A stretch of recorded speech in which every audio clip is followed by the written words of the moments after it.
আসসালামু আলাইকুম রহমতুল্লাহ। প্রিয় দর্শক, আপনারা দেখেছিলেন যে সাংবাদিক ইলিয়াস হোসেন সে শিবির সভাপতি জাহিদুল ইসলাম ভাইকে অপমান করার জন্য, অপদস্থ করার জন্য, তাকে ছোটো করার জন্য, খাটো করার জন্য 4 সেকেন্ডের একটা ভিডিও আপলোড করেছিল।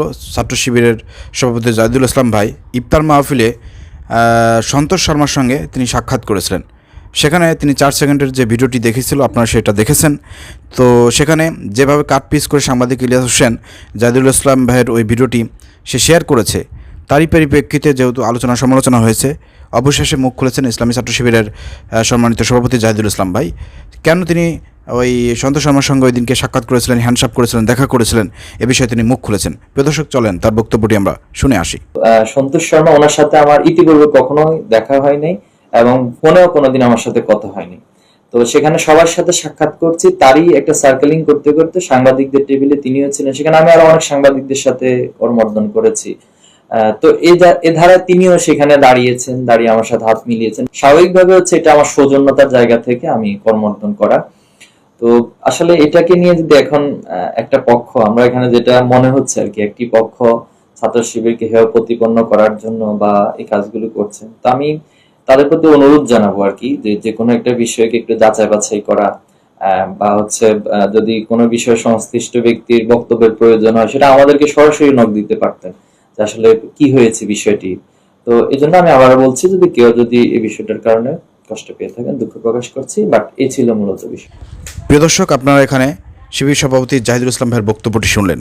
তিনি স্পষ্ট ভাষায় বলেছেন যে তিনি এই সন্তোষ শর্মাকে চিনতেন না।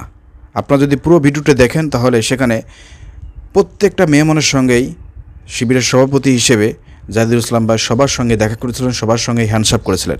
তো তারই ধারাবাহিকতাই সবার সঙ্গে যখন করেছিলেন, যখন সন্তোষ শর্মার সাথে সামনে পেঁচে যায়, দেখা হয়ে যায়, তখন তিনি তার সঙ্গেও একই রকমের আচরণ করেছেন। এখানে কোনো ভিন্ন কোনো উদ্দেশ্য ছিল না, তিনি এখানে স্পষ্ট করে বলেছেন এটা।